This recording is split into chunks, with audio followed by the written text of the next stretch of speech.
바른정당 얘기를 안 여쭤볼 수가 없는데요. 네. 일이 될 줄 아셨습니까? 저는 그래서 입당을 안 했잖아요. 입당할 뻔했던. 아니 처음부터 입당할 생각이 없었어요. 그러게요. 예. 왜냐하면 또 입당했다가 탈당할 사태가 또 벌어질 것 같아가지고. 예. 아유, 참, 아무튼 뭐 어제 저희가 이제 이혜훈 의원하고 연결해서 또 입장도 들어보긴 했는데요. 네. 뭐 오늘 또 불거진 일부터 한번 여쭤볼게요. 이제 그 13명 탈당 의원에 포함이 되어 있던 황영철 의원이 번복을 했어요. 네. 이건 어떻게 봐야 될까요? 이유가 뭘까요?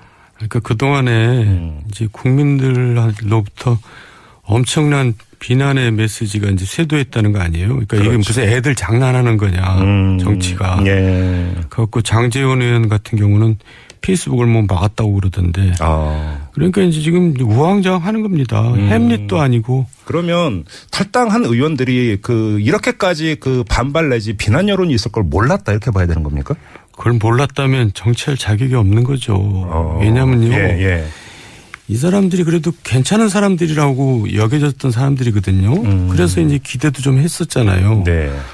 그런데 정말 우스운 일은 뭐냐면 지난 경선 과정에 유승민 남필 경선 과정에 유승민이 단일화를 하겠다 그랬어요. 보수 후보 단일화 주장했어요. 네. 그래가지고 당 이제 나머지 사람들이 그건 당의 정체성에 위배된다 해서 당론으로 단일화는 안 된다고 했던 사람들입니다. 예. 그러다가 이제 또 정작 선거가 이제 시작되니까 유승민은 또 단일화 안 한다고 그러고 이 사람들은 또 단일화 하자 그러고. 예. 그러니까 정치를 해도 이렇게 할 수가 있는가. 그러니까 정말 괜찮은 사람들인 줄 알았더니 사실 형편없는 사람들이구나. 이게 이제 정치의 가변성 얘기할 때마다 흔히 비유들은 정치는 생물이다란 말로는 합리화될 수 없는 현상이다 이렇게 봐야 됩니까? 생물이라기보다도 예. 자기의 이해관계에 따라서 언제라도 바꿀 수 있다는 게 정말 참 실망스러운 거죠. 저 근데 여기서 좀 상징적인 두 사례만 뽑아서 한번 질문을 드려볼게요. 첫째, 탈당했던 의원들 중에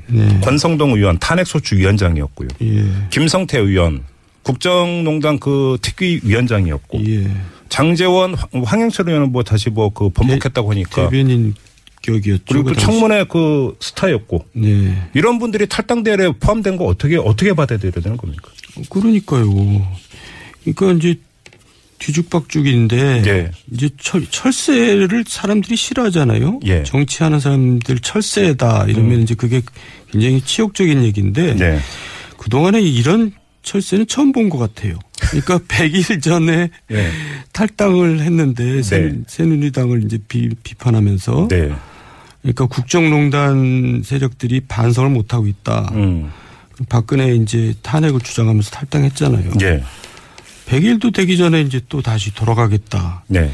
이 철새 중에 왕철새들인 거죠. 그러니까 그래요. 저도 다시 한번 보게 되더라고요. 이 사람들이 정말 이 정도였나. 그럼 그리고 또 재밌는 게 이 사람들이 또 다 김무성 계라고 할 수 있는 사람들이거든요. 그럼 그 질문도 같이 드릴게요. 어제 이혜훈 의원에게 이 질문을 드렸는데 이른바 김무성계로 분류되는 의원들이 이제 대부분이라고 탈당한 의원들이. 근데 김무성 의원 본인은 남았다. 도대체 이게 무슨 시츄에이션이냐 이런 분석도 있지 않았습니까? 어떻게 봐야 되는 겁니까? 상의를 했다고 분명히 봐야죠. 네. 김무성 의원이 그렇게 해라 그랬겠죠.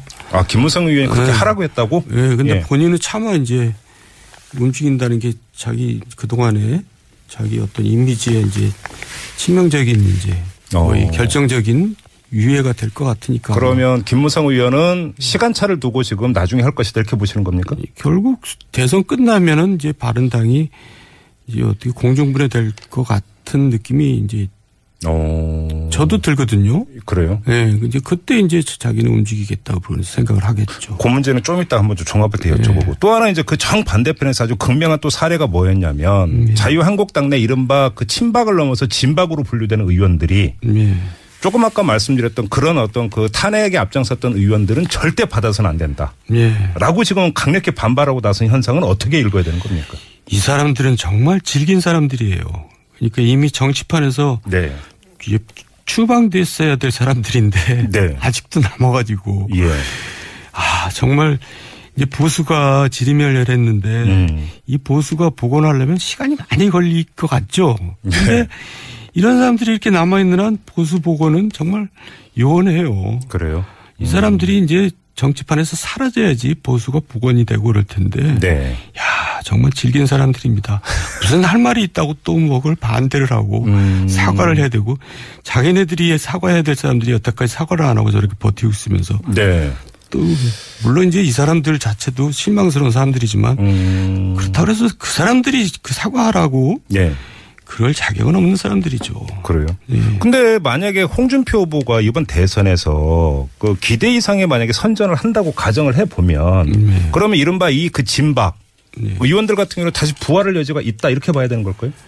그러니까요. 우리 국민들도 저도 참 그러니까 뭐라고 얘기를 해야 되나. 국민들한테 실망했다 그러면 저는 또 비난을 받겠죠. 하지만 냉혹할 때는 좀 냉혹했으면 좋겠어요. 야단을 칠 때는 야단을 치고. 예. 그러니까 적당히 야단을 쳐놓으면은 이게 또 자기가 잘못한 거 모르고 또 슬금슬금 다 기어 나오거든요. 그러니까 진짜 박살을 낼 때는 박살을 내줘야 되는데. 그럼 어떻게 야단을 쳐야 되는 건데? 물론 이제 그동안 보수층이 새누리당을 떠났던 것은 새누리당이 보수 정당이 아니었어요. 예. 1인 지배 정당, 극우 정당이었기 때문에 떠난 거거든요. 근데 막상 선거가 벌어지니까 문재인이 되는 것은 차마 못 보겠다. 예.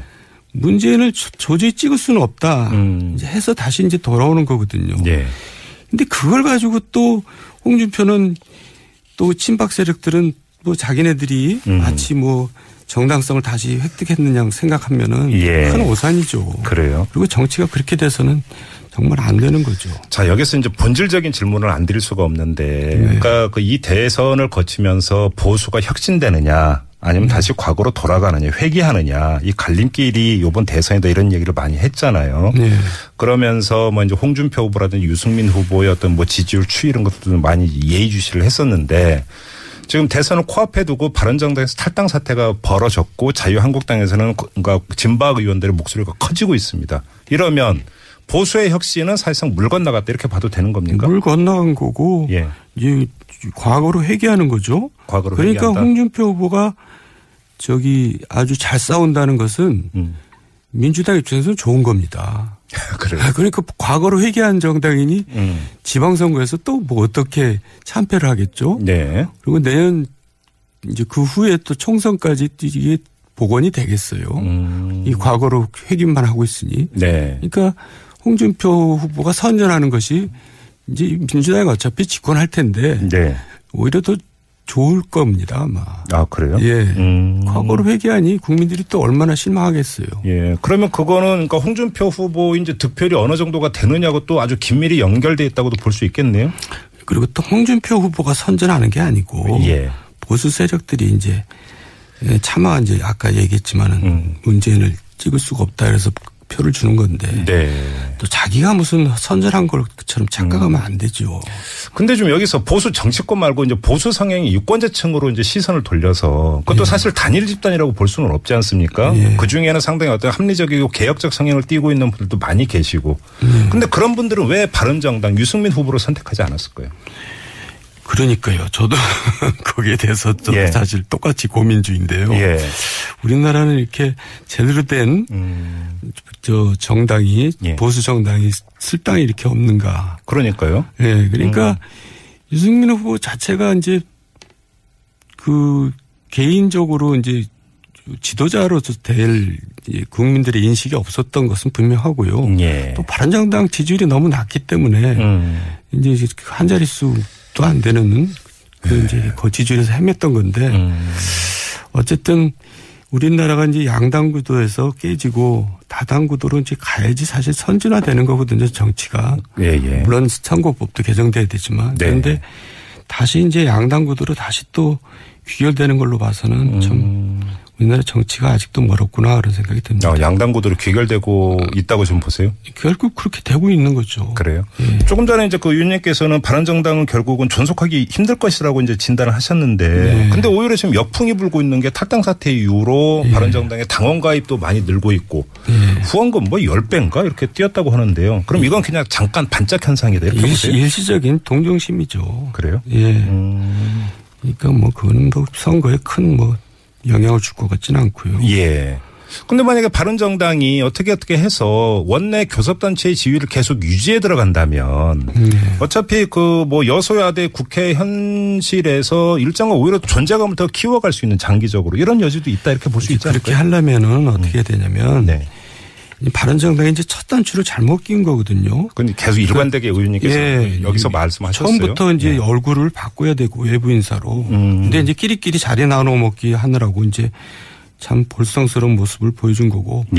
또 좀 진취적인 모습을 안 보여줬거든요. 선거 18세도 반대하고 공수처 신설도 반대하고. 그러니까 이제 새누리당하고 차별성이 전혀 없었던 거거든요. 그러니까 이제라도 외부 인사를 영입해서 얼굴을 바꾸고 더 진취적인 모습을 보여주고 결기를 보여주고 이제 그렇게 해야 되는데 제가 볼 때는 그럴 만한 오히려 개혁 성향을 더 대폭 강화해야 된다 이런 말씀이시죠? 개혁 성향을 갖기에는 너무 웰빙 체질들이라서 그런 것 같아요. 알겠습니다. 그러면 이제 홍준표 후보의 상승세 최종적으로는 어떻게 될 거라고 보세요? 그 안철수 후보를 역전할 수도 있죠. 그래요? 배제할 수 없는데요. 그렇지만 뭐 그렇다고 해서 무슨 양강구도로 간다는 것은 말이 안 되는 얘기고. 그러니까 이제 결국 선거는 끝난 거나 마찬가지인데 결국 그 안철수 후보하고 홍준표 후보가 어떤 지지율을 받느냐에 따라서 향후 이제 그 정계 구도가 이제 영향을 받기 때문에 이런 면에서 이제 중요한 거지. 지금 중요한 말씀하셨는데 홍준표 후보의 득표율과 안철수 후보의 득표율이 어떻게 되느냐에 따라서 정치권에 상당한 어떤 그 변화 요인이 있을 수 있다라는 말씀 좀 풀어주세요. 어떤 뜻입니까? 그러니까 지방선거가 중요하거든요. 그러니까 지금 이 사람들이 탈당하는 이유가 내년 지방선거 나갈 사람들이 다 한국당으로 가겠다고 하는 겁니다. 그렇죠. 여기 남아서 지방선거를 못 치르니까. 그러니까 이 사람들이 같이 이제 갈 수밖에 없거든요. 자기가 데리고 있는 시의원, 구의원들이 다 아니면 한국당으로 가겠다는데. 지역구에서 자기 기반이 없어지니까. 기반이 자기 데리고 있는 사람들이 간다는 건 기반이 없어진 거나 같은 얘기죠. 그러니까 그런데 이제 국민의당도 또 마찬가지거든요. 국민의당도 지방선거를 어떻게 치를 것이냐. 지금 선거 결과에 따라서 이제 그게 영향을 주죠. 그래서 지방선거를 이제 가면은 시간이 지방선거로 갈수록 다시 또 이제 이합집산이 일어날 거라 이런 얘기죠. 그래서 결국은 이제 어떤 모르면 그 당 입장에서는 그 말초 조직이라고 할 수 있는 이 지방 조직이 또 이 후보의 대선 득표율하고 상당히 민감하게 연결이 돼서 움직일 수도 있다 이런 말씀이시네요. 그렇습니다. 알겠습니다. 자.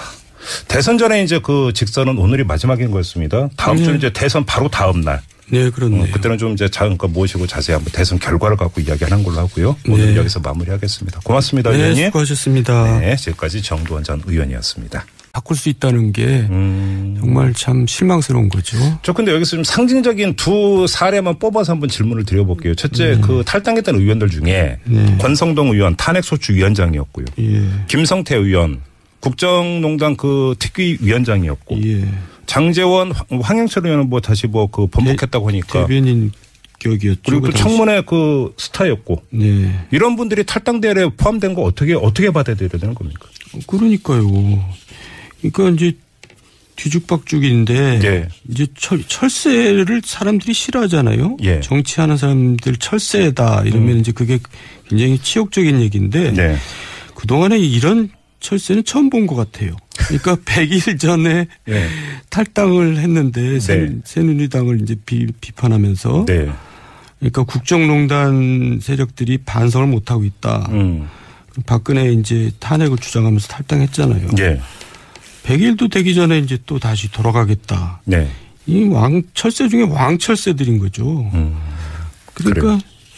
저도 다시 한번 보게 되더라고요. 이 사람들이 정말 이 정도였나.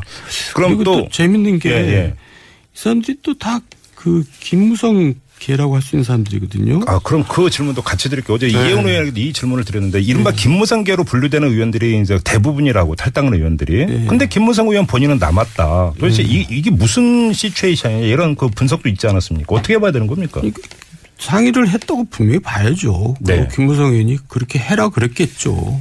김무성 의원이 그렇게 하라고 했다고? 근데 본인은 차마 이제 움직인다는 게 자기 그동안에 자기 어떤 이미지에 이제 치명적인 이제 거의 결정적인 유예가 될 것 같으니까. 그러면 김무성 의원은 시간차를 두고 지금 나중에 할 것이다 이렇게 보시는 겁니까? 결국 대선 끝나면은 이제 바른당이 이제 어떻게 공중분해 될 것 같은 느낌이 이제. 저도 바른정당 얘기를 안 여쭤볼 수가 없는데요. 네. 일이 될 줄 아셨습니까? 저는 그래서 입당을 안 했잖아요. 입당할 뻔했던. 아니 처음부터 입당할 생각이 없었어요. 그러게요. 예. 왜냐하면 또 입당했다가 탈당할 사태가 또 벌어질 것 같아가지고. 예. 아유, 참, 아무튼 뭐 어제 저희가 이제 이혜훈 의원하고 연결해서 또 입장도 들어보긴 했는데요. 네. 뭐 오늘 또 불거진 일부터 한번 여쭤볼게요. 이제 그 13명 탈당 의원에 포함이 되어 있던 황영철 의원이 번복을 했어요. 네. 이걸 어떻게 봐야 될까요? 이유가 뭘까요? 그러니까 그동안에 이제 국민들로부터 엄청난 비난의 메시지가 이제 쇄도했다는 거 아니에요? 그러니까 그렇죠. 이게 무슨 애들 장난하는 거냐, 정치가. 예. 그래갖고 장제원 의원 같은 경우는 페이스북을 뭐 막았다고 그러던데. 그러니까 이제 지금 우왕좌왕하는 겁니다. 햄릿도 아니고. 그러면 탈당한 의원들이 이렇게까지 반발 내지 비난 여론이 있을 걸 몰랐다 이렇게 봐야 되는 겁니까? 그렇거든요. 그래요? 네. 이제 그때 이제 자기는 움직이겠다고 생각을 하겠죠. 그 문제는 좀 이따 한번 좀 종합해서 여쭤보고. 네. 또 하나 이제 그 정반대편에서 아주 극명한 또 사례가 뭐였냐면 자유한국당 내 이른바 그 친박을 넘어서 진박으로 분류되는 의원들이 조금 아까 말씀드렸던 그런 어떤 그 탄핵에 앞장섰던 의원들은 절대 받아서는 안 된다. 라고 지금 강력히 반발하고 나선 현상은 어떻게 읽어야 되는 겁니까? 이 사람들은 정말 질긴 사람들이에요. 그러니까 이미 정치판에서 추방됐어야 될 사람들인데 아직도 남아가지고 정말 이제 보수가 지리멸렬했는데 이 보수가 복원하려면 시간이 많이 걸릴 것 같죠. 근데 이런 사람들이 이렇게 남아있는 한 보수 복원은 정말 요원해요. 그래요? 이 사람들이 이제 정치판에서 사라져야지 보수가 복원이 되고 그럴 텐데. 야, 정말 질긴 사람들입니다. 무슨 할 말이 있다고 또 뭐 그걸 반대를 하고 사과를 해야 되고 자기네들이 사과해야 될 사람들이 여태까지 사과를 안 하고 전 몰랐다면 정치할 자격이 없는 거죠. 왜냐면요. 이 사람들이 그래도 괜찮은 사람들이라고 여겨졌던 사람들이거든요. 그래서 이제 기대도 좀 했었잖아요. 그런데 정말 우스운 일은 뭐냐면 지난 경선 과정에 유승민 남길 경선 과정에 유승민이 단일화를 하겠다 그랬어요. 보수 후보 단일화 주장했어요. 그래가지고 당 이제 나머지 사람들이 그건 당의 정체성이 위배된다 해서 당론으로 단일화는 안 된다고 했던 사람들입니다. 그러다가 이제 또 정작 선거가 이제 시작되니까 유승민은 또 단일화 안 한다고 그러고 이 사람들은 또 단일화 하자 그러고 그러니까 정치를 해도 이렇게 할 수가 있는가. 그러니까 정말 괜찮은 사람들인 줄 알았더니 사실 형편없는 사람들이구나. 이게 이제 그 정치의 가변성 얘기할 때마다 흔히 그 비유들은 정치는 생물이다란 말로는 합리화될 수 없는 현상이다 이렇게 봐야 됩니까? 생물이라기보다도 자기의 그 이해관계에 따라서 이렇게 언제라도